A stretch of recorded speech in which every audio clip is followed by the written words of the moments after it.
And moving on, 52 floodlights have been installed at Ruiru Green Valley courtesy of the National Government Constituency Development Fund. Area Member of Parliament Simon Kingara says the program is part of his desire to see the area embrace a 24-hour economy.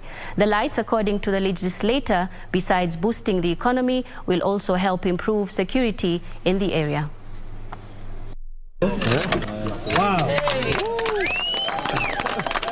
Saa hii ametupatia lights 52 estate mzima, na leo amewasha na tumefurahia na tuko na hakika mwangaza utafanya uhalifu upungue. Kwa na masumbuko kwa sababu hata ukikuja na gari yako giza hakuna siku inaleta mambo mazuri. Wakati wote unakuja kuna hitilafu kwa sababu ya giza. Kote tunaendelea kuweka stima.